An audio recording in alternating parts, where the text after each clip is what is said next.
Assalamualaikum warahmatullahi wabarakatuh. Alhamdulillahirabbil alamin. Wassalatu wassalamu ala asyrafil anbiya'i wal mursalin wa ala alihi wa ashabi ajmain, amma ba'du. Puji syukur malah kita panjatkan atas kehadirat Allah Subhanahu wa taala atas segala kelimpahan rahmat, iman dan kesehatannya sehingga kami bertiga dari kelompok 5 dapat menyelesaikan tugas UAS Bisnis Internasional. Tak lupa pula salawat serta salam semoga selalu tetap tercurahkan kepada baginda besar kita Rasulullah Muhammad Sallallahu Alaihi Wasallam. Allahumma salli ala sayyidina Muhammad wa ala ali sayyidina Muhammad. Baiklah, sebelumnya perkenalkan saya atas nama Mutiara Karina sebagai pemateri kedua dalam video kali ini, dan rekan saya atas nama saudari Nur Alia Abdullah sebagai pemateri pertama dan saudara Mustafa sebagai pemateri ketiga. Baiklah, untuk mengefisienkan waktu langsung saja kita simak mengenai pemaparan materi dari rekan saya pemateri pertama saudari Nur Alia Abdullah. Baik, Assalamualaikum warahmatullahi wabarakatuh. Perkenalkan, saya atas nama Nur Alia Abdullah dengan NIM 20040301038. Di sini saya selaku pemateri pertama dari kelompok 5 mata kuliah Bisnis Internasional akan mempresentasikan mengenai materi Sistem Moneter Internasional. Baiklah, sebelum mengetahui lebih lanjut, kita perlu mengetahui apa itu Sistem Moneter Internasional. International Monetary System dapat diartikan sebagai pengaturan atau kesepakatan formal antar negara terkait nilai tukar dari masing-masing mata uang negara lain terhadap mata uang negara lain. Selanjutnya, sejarah sistem moneter internasional. Sejarah sistem moneter internasional ini diawali pada tahun 1870-an ketika hegemoni Inggris yang berlangsung senter terhadap perekonomian global. Inggris pada abad tersebut mendominasi bidang manufaktur atau industri dan menjadi produsen utama dari sekitar setengah cadangan besi dan batu bara skala global. Pertama, sistem standar emas pada tahun 1876 sampai 1913. Sistem standar emas internasional muncul mulai tahun 1870-an di Inggris. Pemerintah Inggris menetapkan nilai pound sterling dengan emas. Perkembangan industri yang terjadi di Inggris serta perdagangan dunia yang makin berkembang pada abad 19 menambah kepercayaan dunia terhadap emas. Yang kedua, Perang Dunia II tahun 1914 sampai 1994. Perang Dunia Pertama mengakhiri standar emas klasik. Periode antara kedua perang dunia secara umum ditandai oleh kekacauan perdagangan dan keuangan internasional. Terjadinya fluktuasi kurs sejak akhir perang sampai tahun 1925, kecuali di Amerika Serikat yang kembali ke standar emas dalam tahun 1919. Yang ketiga, periode kurs tetap. Periode ini dimulai dengan perjanjian Bretton Woods. Melalui perjanjian ini, semua negara menetapkan nilai tukar mata uangnya melalui emas, tetapi tidak diharuskan memenuhi konvertibilitas mata uang dalam emas. Yang keempat, pada masa Bretton Woods, pada tanggal 22 Juli tahun 1944 diadakan suatu konferensi moneter internasional yang dikenal dengan The Bretton Woods Conference yang dihadiri oleh 44 negara. Konferensi tersebut bertujuan untuk menyusun rencana pembuatan sistem moneter. 2 tahun setelah konferensi tersebut, didirikan IMF dan Bank Dunia untuk mengawasi sistem tersebut. Kelima, sistem semenjak tahun 1973. Semenjak tahun 1973, sistem moneter internasional merupakan campuran antara kurs tetap dengan kurs berubah-ubah.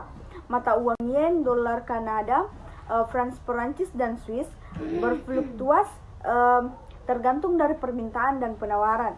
Sering juga penguasa moneter negara-negara tersebut melakukan campur tangan di pasar valuta asing untuk mengurangi fluktuasi kurs yang berlebihan. Baik, sekian dari saya. Assalamualaikum warahmatullahi wabarakatuh. Saya persilahkan kepada pemateri kedua untuk memaparkan materinya. Bismillahirrahmanirrahim. Selanjutnya materi kedua yang mengenai bursa valuta asing. Jadi bursa atau pasar falas ini merupakan mekanisme di mana suatu negara dapat memperdagangkan suatu mata uang dengan mata uang lainnya. Nah, pasar valuta asing ini atau disingkat dengan falas merupakan suatu jenis perdagangan atau transaksi yang memperdagangkan mata uang suatu negara terhadap mata uang negara lainnya yang melibatkan pasar-pasar uang utama di dunia selama 24 jam secara berkesinambungan. Nah, salah satu pengertian valuta asing menurut salah satu ahli ini yang pertama adalah menurut Hamdi Hadi yang menyebutkan bahwa falas atau valuta asing adalah mata uang asing yang memiliki fungsi sebagai alat pembayaran dalam membiayai setiap transaksi di bidang ekonomi keuangan internasional dan mempunyai catatan kurs resmi atau bank sentral. Yang mana dalam falas saat ini itu terdapat 3 sistem yang berlaku. Yang pertama itu sistem kurs bebas atau floating, yang mana sistem ini diartikan sebagai penetapan kurs berdasarkan permintaan dan penawaran dari mata uang asing. Dan yang kedua ada sistem kurs tetap, yang mana sistem kurs tetap ini berarti pemerintah ikut campur tangan dalam menetapkan kurs, yang mana sistem kurs ini juga ditetapkan oleh bank sentral yang secara aktif terlibat dalam transaksi valuta asing atau falas. Nah, sistem yang ketiga ini adalah sistem kurs terkendali atau terkontrol, yang mana dalam sistem ini pemerintah dan pihak bank punya kekuasaan menentukan nilai alokasi pemakaian falas yang tersedia.